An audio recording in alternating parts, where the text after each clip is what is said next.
Good morning, and as well, yes, in Greece, it is even around lunchtime.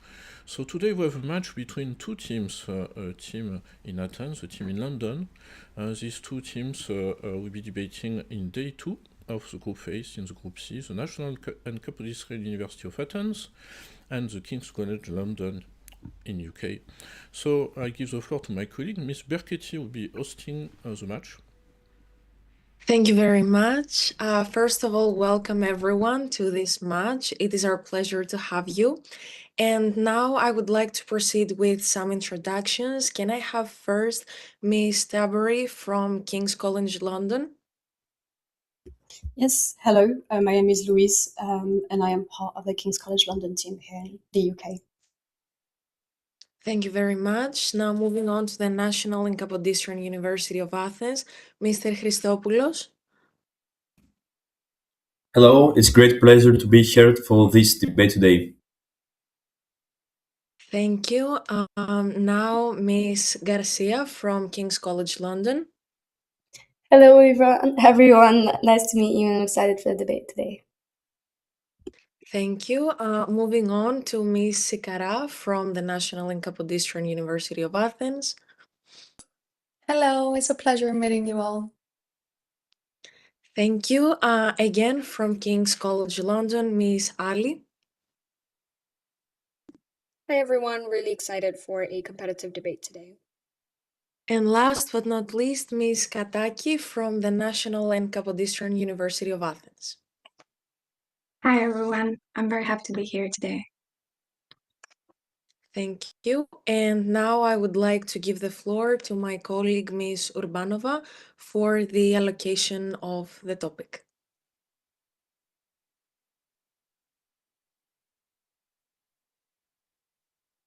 We don't cannot. hear you. Sorry. I get a confirmation you can see the wheel. Yes. Yes. All right. So the two teams have received in advance for this day two topic of the law debate tournament on the general topic of crossroads of cooperation, conflict in international spaces. So the topic was international law must reconcile indigenous sovereignty claims with classification of key ecosystem as shared global resource. As per the preparations, there are two possibilities for each team, and we'll now find out which side will defend which during the debate.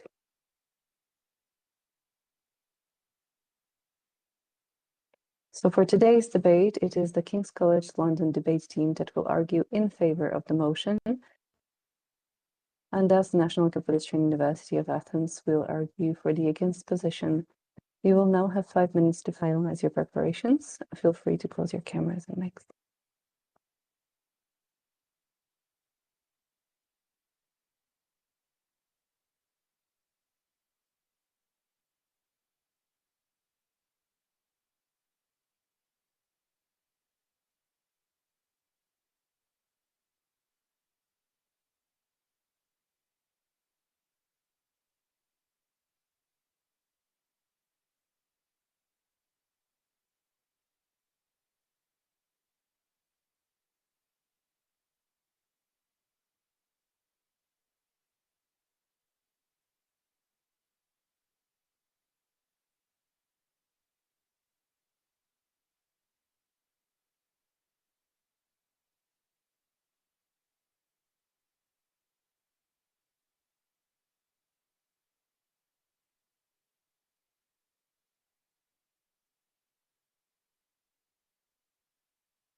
Thank you very much. Your time for final preparation has now passed. I will be passing the floor to Ms. Berchetti, who is your co-host for the debate. Best of luck. Thank you very much. And now I would like to remind you, first of all, something regarding the time. Whenever you have 30 seconds left for your speeches, I'm going to be showing you this yellow card. And whenever you have no time left and you need to start concluding your speeches, I'm going to be showing you this red card. There is no need to be anxious when I show you this, just make sure to conclude your speeches. And now I would like to move forward with the introduction of the proposition. So I'd like to have the first speaker of King's College London. You have 4 minutes. Thank you. I will begin my speech in 3, 2, 1. Good morning, everyone. On behalf of King's College London team, we are honored to argue that international law must reconcile indigenous sovereignty claims with classification of key ecosystems as shared global resources. We would first like to define a few terms. Indigenous sovereignty claims, as per the ILO Convention 169, is aspirations of indigenous peoples to exercise control over their own institutions, ways of life, and economic development, and to maintain and develop their identities, languages, and religions. Resources are biotic and abiotic components of ecosystems with actual or potential use or value for humanity. Shared global resources amount to global commons, entailing equitable access to resources, fair benefit sharing, and collective stewardship. The motion is thus about the global common use of some resources which might be located on indigenous land. Our team believes that reconciliation is necessary to ensure coherence of international law. As a first speaker, I will first present the 3 points of debate, which my teammates will then develop. First, it is argued that such reconciliation would fix the power imbalance that exists between extractive industries, who use these global resources, and indigenous communities. This is true because, for one, international law is state-centric, and thus, subsequently, the secondary status of indigenous peoples makes them vulnerable to state legislation. Two, this is true because other international law, which is seen as more profitable, is also currently more enforced, which is international investment treaties. These are indifferent to social impacts and often to sovereignty. For example, against Ecuador, Chevron obtained an award against the state because the latter had failed to stop indigenous groups from seeking justice against oil extraction. As a result, the United Nations Expert Mechanism on the Rights of Indigenous Peoples finds that implementation of court's decision at the national level is actually still very unsatisfactory, and states are often slow or resistant to it. To resolve this, we suggest reconciliation as an equalization approach, which makes compliance with a minimum level of indigenous rights and sovereignty a condition precedent for an investor to claim any right or protection under an investment treaty. Second, it is argued that environmental law and indigenous rights are interdependent fields of law, which must be addressed together for more coherence. This is true because current international law contradicts itself, making reconciliation necessary. No comprehensive framework exists that ensures both sustainability and comprehensive indigenous rights. This is, for example, illustrated in the Convention on Biological Diversity. Reading its objectives laid out in Article 1, there is an understanding that some resources must be preserved regardless of their location. But on the other hand, Article 8 provides for protection of indigenous communities, although only insofar as their lifestyles are relevant for conservation and sustainable use of biodiversity. This may lead to contradictory cases, such as in Kalinia and Lokono before the IACTHR, in which indigenous peoples were evicted because of their presence on nature reserves. However, and it is argued the same thing here, the court did note that protection of both is compatible. Finally, it is argued that reconciliation would produce higher standards of environmental protection and better governance outcomes when it comes to ecosystem protection and indigenous welfare. As it stands, this is true because indigenous stewardship is empirically effective. A global citizen study finds that there are 2 to 3 times lower rates of deforestation on indigenous lands. But indigenous sovereignty does not suffice in a globalized economy. Instead, the global classification of key ecosystems and their resources would enable financing, monitoring, and protective conditions. If there are no further questions, I submit back to the judges. Thank you very much. Thank you very much. And now we can proceed with the introduction of the opposition by the National and Kapodistrian University of Athens. Okay, I will start in 3, 2, 1. Honorable Sir, distinguished judges, we reject the motion, not because environmental protection is unimportant, but because it's not the role of international law to reconcile what is not inherently contradictory. We advance 3 arguments. Argument first, sovereignty over key ecosystem is structural. Sovereignty is the architecture of international law. Article 2, paragraph 1 of the UN Charter affirms sovereign equality. Common Article 1 of the ICCPR and ISCR guarantees self-determination. UNDRIP Article 3 protects indigenous autonomy. ILO Convention 169 requires consultation and land protection. None of these instruments authorize the international reclassification of territorial ecosystems as shared global resources. The ICG has reaffirmed this structure. In Western Sahara, advisory opinion, territorial self-determination was reaffirmed. In East Timor, Portugal versus Australia, self-determination was recognized as erga omnes. Consider the Congo Basin. It functions as a global carbon sink, yet it lies within the sovereign territory of the Democratic Republic of the Congo. Global ecological importance does not transform sovereign land into res communes. Forests are not the high seas. UNGA Resolution 1803 further affirms permanent sovereignty over natural resources. Why it's true? Because sovereignty and self-determination are entranced in binding law. Why it's important? Because international reconciliation risks constructing territorial authority from above. Therefore, international law supervises responsibility. It does not reclassify territory. Argument 2.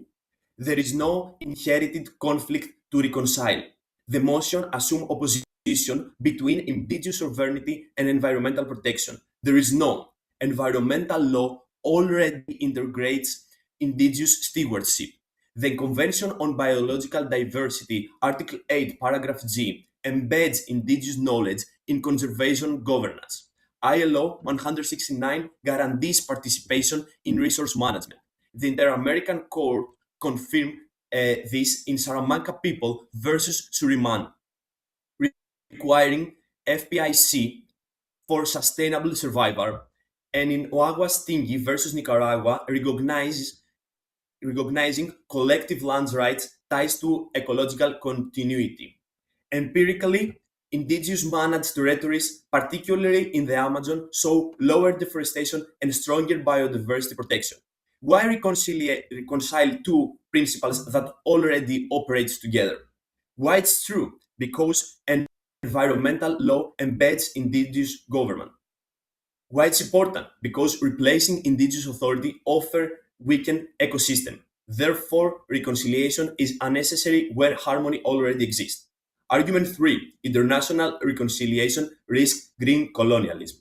Environmental due diligence is international, but allocation of authority within territory is primarily domestic. History warns us. Fortress conservation model in parts of Africa and Latin America use environmental justification to displace indigenous communities.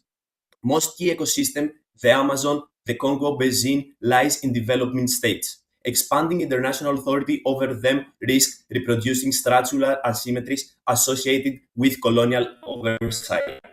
Environmental protection must be cooperative, not supervisory. Thank you.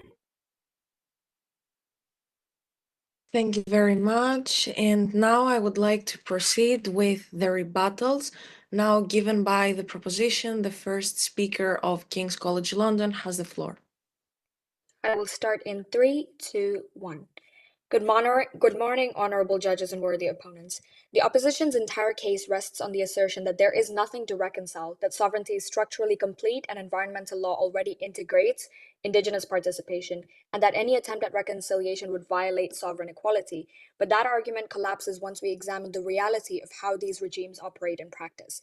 They rely on the principle of sovereign equality and permanent sovereignty over natural resources, yet formal recognition does not equal structural integration.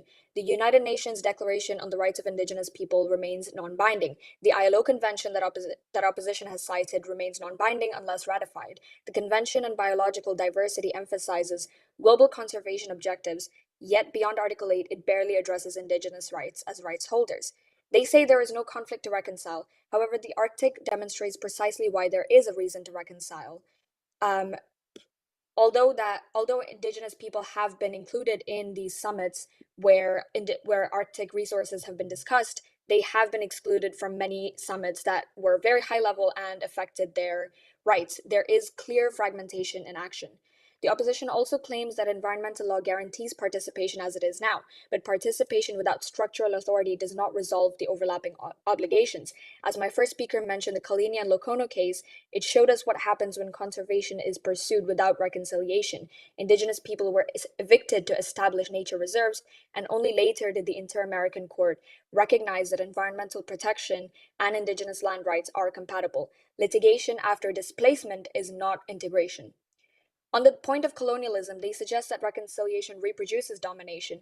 Our case is the exact opposite. Without reconciliation, indigenous sovereignty remains formally recognized but structurally vulnerable and dependent upon state implementation and subject to extractive authorization. Reconciliation embeds indigenous authority within environmental governance itself, and for these reasons, we believe international law must reconcile the two. Thank you.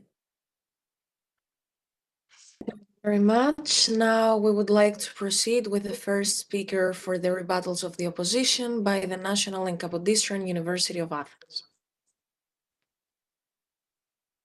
Ladies and gentlemen, proposition argues that reconciliation would eliminate power imbalance without undermining indigenous rights. However, the UN Charter calls for cooperation and not the weakening or reorganization of existing rights. Articles 55 and 56 require coordination that respects self-determination and human rights. Yet, history and practice show that reconciliation is often used to override indigenous governance where no legal conflict exists, as it will be analyzed further on. The FPIC principle is a substantive protection and not a procedural step. When consent is used to justify decisions that have been already made, it loses its legal significance. Moving on, I would like to introduce one new argument supporting our case. We believe that reclassification lacks a clear legal basis in international law. International law recognizes the concept of global commons only in narrow and clearly defined contexts. These include the high seas under the UN Convention on the Law of the Sea and outer space under the Outer Space Treaty. In both cases, common status applies only to areas beyond national jurisdiction where no sovereign or community exercises territorial governance. There is no treaty rule and no customary international law extending this concept to land-based ecosystems, especially those under indigenous governance. Reclassifying indigenous territories as shared global commons as shared global resources, in a Westphalian order would therefore lead to the regulation of key ecosystems whilst excluding indigenous communities. We do not oppose the protection of key ecosystems, but the use of a legally unsupported mechanism to achieve it. From Yellowstone National Park, which was created through the forced removal of indigenous peoples, to Serengeti National Park, where Maasai communities face restrictions and evictions in the name of conservation, all the way to Kruger National Park, history is clear. State-centric conservation has systematically excluded indigenous peoples from decision-making, and this shows that the real threat lies in reclassification and not indigenous sovereignty. Thank you. Thank you. Now we can proceed with the second rebuttal speech by the proposition of King's College London. You have the floor. We'll start in 3, 2, 1. The opposition has now argued that reconciliation overrides sovereignty and that consent becomes meaningless. First, on this matter, we do not dispute that there are protections for sovereign equality and self-determination. However, our case is that sovereignty without structural reinforcement is already weakened in practice. The United Nations Declaration on the Rights of Indigenous People is non-binding. The ILO Convention is non-binding unless it has been ratified. Extractive industries, on the other hand, operate with capital, political access, and state authorization, while indigenous communities often lack enforcement mechanisms in a practical and real sense. Reconciliation does not override sovereignty. What it does is it embeds this indigenous authority within environmental governance and makes sovereignty meaningful as more than just on paper. Secondly, they have argued that consent can be used to justify decisions already made. That is precisely why reconciliation is necessary. Again, in the Kalenia and Lakona case, indigenous people were evicted, and only later did the court recognize compatibility between conservation and land rights. This illustrates fragmentation, that conservation is pursued first and rights are considered later. Reconciliation will embed free, prior, and informed consent within environmental governance from the outset, rather than as an afterthought. Thirdly, they have introduced a new argument saying that there is no legal basis for reclassification. However, environmental law already recognizes global ecological objectives. The Convention on Biological Diversity, for example, emphasizes conservation and sustainable use. And the Kunming-Montreal Framework recognizes Indigenous people as full and effective partners with fair and equitable benefit sharing. The law is evolving. However, what is still missing is integration, not foundation. Finally, history does not necessarily show that cooperation will override sovereignty. The Arctic example has shown the opposite problem. Participation exists, yet decisive authority remains with states. Without reconciliation, Indigenous voices remain consultative rather than structurally embedded. The opposition is asking you to preserve a fragmented status quo. We are asking you to create a coherent framework where sovereignty and environmental protection operate together rather than in tension. Thank you.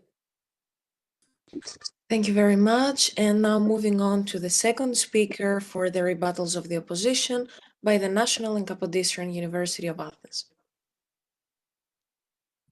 Ladies and gentlemen, Team Proposition suggested that ecosystemic protection and indigenous sovereignty are two interdependent systems. However, environment and indigenous sovereignty are not inherently linked. Indigenous governance protects ecosystems precisely because it respects legal rights, but reclassifying or imposing external frameworks could create risks. Protecting the environment does not require overriding indigenous sovereignty. In fact, bypassing it often harms conservation outcomes, as shown in cases like the Amazon. Moving on, we believe that reclassification undermines procedural legality. The UNDRIP, Article 18 on the right to participation in decision-making and Article 19 on the duty to consult and obtain consent, alongside general principles of internal law, require that measures affecting indigenous lands comply with strict procedural safeguards, including participation and consent. Reclassification of key ecosystems as shared global resources risks further excluding indigenous peoples and thereby weakening indigenous participation. This undermines the rule of law by replacing rights-based governance with discretionary global management. The FPIC principle under the UNDRIP Articles 18 and 19 and the ILO Convention 169 requires genuine consent. A shared global resource status risks turning consent into procedural formality, the real problem being procedural illegality and not the protection of key ecosystems. Even well-intentioned environmental measures can become unlawful if they erode participation and consent. It becomes clear, ladies and gentlemen, that ecosystemic protection is not threatened by indigenous sovereignty, but by the attempt to reclassify indigenous lands through mechanisms international law does not clearly recognize nor authorize. Thank you. Thank you very much. And now we can proceed with the conclusion. So I would like the speaker of the King's College London to proceed with their conclusion.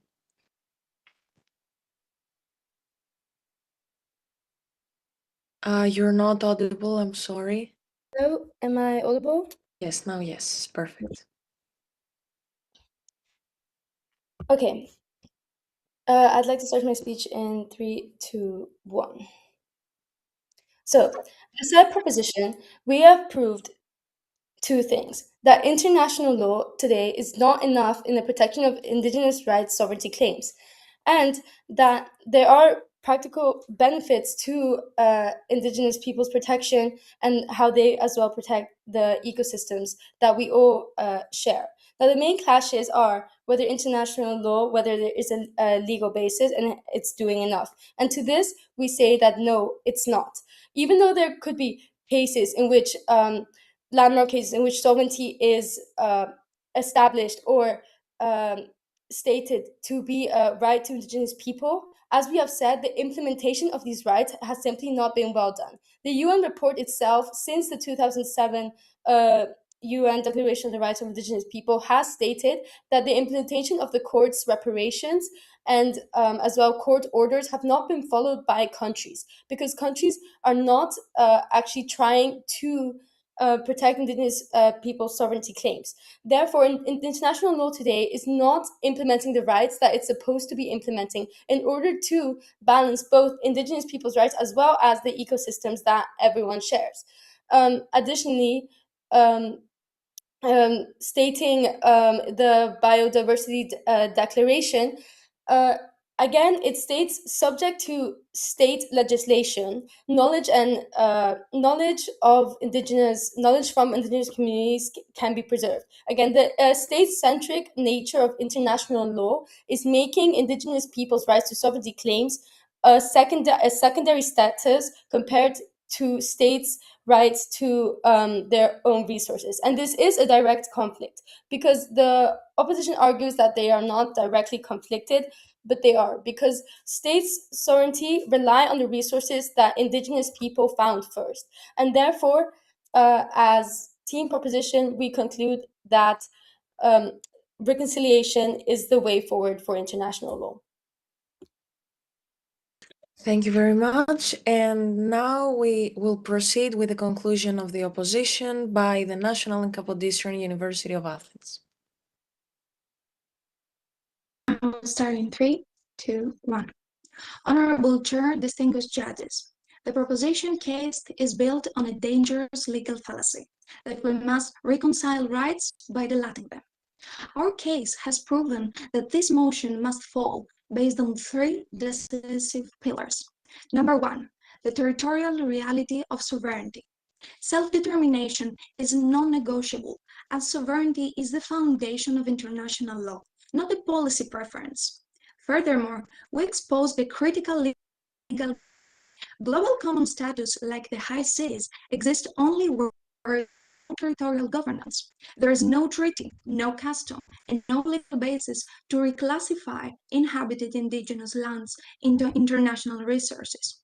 Number 2, sovereignty is the solution, not the problem. The proposition assumes that global management is better than local stewardship. But international law already recognizes indigenous governance as the gold standard for biodiversity. Empirical evidence proves that ecosystems thrive under indigenous control and deteriorate under centralized management. Number 3, the trap of green colonialism and procedural illegality. We have unmasked the true risk by turning free, prior, and informed consent from a veto into a procedural formality. The proposition repeats the tragedies of Yellowstone and Serengeti. We reject a model that undermines legal certainty and replaces right-based governance. Ladies and gentlemen, international law should supervise compliance, not assume territorial control. The safer legal path is to strengthen domestic sovereignty, as the international legal regulation as existing is enough. We must protect the guardians, not reclassify their land. Thank you. Thank you very much. So the official phase of your match is now over. You can all relax. And we would like to proceed with some networking questions to hear your feedback about this debate. So I would like to start with Ms. Tabery. And how did you find, first of all, the debate, and how was the procedure of your preparation in relation to what you heard today from your opponents? I think it was very dynamic, and thank you to the other team for this. I think all the research we did really was useful. It was very intense preparing for this, honestly. It was the first time we did international environmental law and indigenous rights as well. So it was all very, very interesting. And yeah, thank you for such a fascinating debate. And I think we all learned a lot about like the stakes here. Thank you. Thank you. And now same question goes for Mr. Christopoulos. I think it was a quite interesting topic since I haven't got any idea about indigenous rights or the protection of biodiversity outside the Greek legal system. So it was a great debate and a great topic as well. Thank you. Now, same question for Miss Ali. I would agree that the topic was really interesting. It seems very niche and something you don't study, particularly at university, so it was good to learn about something new. I really enjoyed the format as well, especially the 2-minute speeches, because there's so much to get through, and I thought that was really exciting to just kind of get through all the arguments that you want to get through. Yep. Thank you very much. Now, Miss Sikara. Yes, I also found the topic to be really interesting and challenging as well. I think both sides could be very well argued. And I think it was also a challenge to try to remain um, concise on the topic and not go off topic. And yeah, the research was really enlightening as well. Thank you. Now, going back to Miss Garcia. I thought the debate topic was very interesting, and I think this debate style in general is very heavy, dependent on research, and I think that's a really good skill to learn during university. So I'm very honored to have been able to partake in this. Thank you. And now, Miss Kataki. So I think that it was a challenging issue to combine the indigenous rights and the climate change and the environment. But I think that both teams had strong arguments, and this debate was a really good experience. Thank you very much. And now we can proceed. I would like to give the floor to my colleague, Mrs. Urbanova, for some last networking questions between the two universities. Thank you very much. First of all, I would just like to say on behalf of the organization, really well done. Well done for your debate today. It was quite a pleasure to watch the debate on the topic and how you have adapted it. And on that note, I would like to pose some questions. There are two of them to the teams. You can decide which one of your members starts the answering. But the first one would be, have you watched other matches, either in this edition of the tournament, perhaps some other teams from your group, or the teams from the groups that you will be matched upon the exiting of the group phase? And perhaps was there something that particularly impressed you or challenged you or motivated you from what you have seen? Perhaps starting with the National and Kapodistrian University of Athens.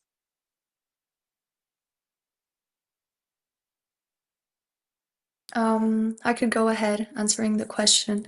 I've watched some parts of other matches. I can say that I'm really impressed because of how well prepared all teams are, and this goes for the other team as well, and for the team in our previous match. I believe that the standard is very high, everybody is very well informed and prepared, and this just shows the significance of this competition. I don't know if anybody else wants to give the review as well. Perhaps if your colleagues from the team have observed some of the matches for this edition. Yes. I would say the same thing with Alexia, because the level is really high and our team is really well prepared. So it's really exciting to have debates like this in this level. So yes. Right. Thank you. The same question for King's College of London. Have you seen any of the videos from the debates either this year or in the previous editions? And perhaps was anything from the debates that you have seen that inspired you or challenged you? I think if I may go ahead, we did watch I think we watched different debates each, and then we discussed like what we've seen. The first one I saw, I remember, yeah, like everyone is being very impressed by not only like the level of research, but the level of understanding that's necessary in order to be able to restitute arguments in such like short amount of time. And so I think that's the main takeaway from this. And it was really challenging to reproduce afterwards in structuring our arguments and being able to very quickly explain everything, refer to precise cases. That was very, very good.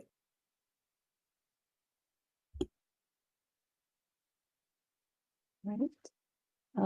And then the second question for the two teams would be, what are the legal skills that you are feeling that are challenged to grow or that you are utilizing the most so far in the competition, be that in the preparation stage or in the debates themselves? Perhaps first to the King's College of London. So we switch and... I'm happy to answer this one. Yeah, I think the biggest skill that I'm really picking up on is research, because there's so much information out there, but picking out things that are relevant, picking out things that are correct, which are accurate, I think that was a little bit challenging. I found a lot of information that turned out to be wrong, so I'm very glad that I found out that it was wrong before the debate and not during it. Um, and I think obviously the oral advocacy part of it is really good as well, because having to think up of counter arguments on the spot and then having to deliver them in 2 minutes. It's definitely challenging, but it really trains your mind to focus on what exactly the other person's saying and what you need to attack. So yeah, I would say the legal research and the oral advocacy really developed for me. Right, passing to your colleagues if there's anything you would like to add. No, I think the other skill that we really used was structuring, like arguments. It might change a bit from one country system to another also. So for me, I discovered like the international way of doing it, not the French way. But otherwise, yeah, no, I think research was the main thing, especially considering I hadn't done so much international law before. So especially like legal research, not general research, finding out where to find all the relevant articles and what's binding, what's not binding. Just legal research in general has been a skill we've developed, I think. Yeah. Right. Well, the same question for National Kapodistria University of Athens. What skills? Yep. I think the most challenging thing on this debate was there was too much information to add in the 4-minute speech. That was the most difficult part of the preparation, because we have so many articles, so many jurisprudence to add just in 4 minutes. So we have to keep a dense and small in terms of time speech. That was the most difficult part of it. Right. For your colleagues, if you would like to add. Yeah, and I think that by research comes understanding, because there was loads of information, and so our speeches were very short in time. So all information needed to be really dense, and so I think we exercised on being able to declutter information and identify the key points in order to build the strongest argument. Thank you. Ms. Kataki, also you would like to add? Yes, I think that the most important part was to sum up all the information that you have, all the research that you've done in a small speech. And also when the debate topic is so difficult, so challenging for both sides, it's difficult to be convinced that those are your arguments, and I have to convince all the other that this is right, that we have to do this, and that we are right. I think that this is the most difficult part, the most challenging for us. Thank you everyone for sharing, and really just well done. And on behalf of the organization, we look forward to seeing your next debates. You will receive the topics once again 7 days in advance for your match. So keep an eye posted on those inboxes, and wishing you all the best for the rest of the week ahead, and passing the floor to Professor Orange to wrap us up. Yeah, yes, congratulations for this Day 2 match. So I was observing, and I'm really happy to see that indeed now you are in the competition, and so it's really encouraging to see what will come next, of course. And obviously you will receive the results in 2 working days or more. So the judge now they know that the competition is well into the dynamic. So as soon as we receive, of course, enough of the score sheets, you will be informed. And we'll first inform you about the complete result before posting, of course, the announcement about the result. So yes, so many thanks, and again, enjoy this competition to network between your team in Greece or in the UK. Maybe you want to keep contact, so it's a reason, this competition as well, to network for your rest of the career as a future jurist and lawyers. So wish you the best, and of course, yeah, we'll see you soon. So thank you again. Bye-bye.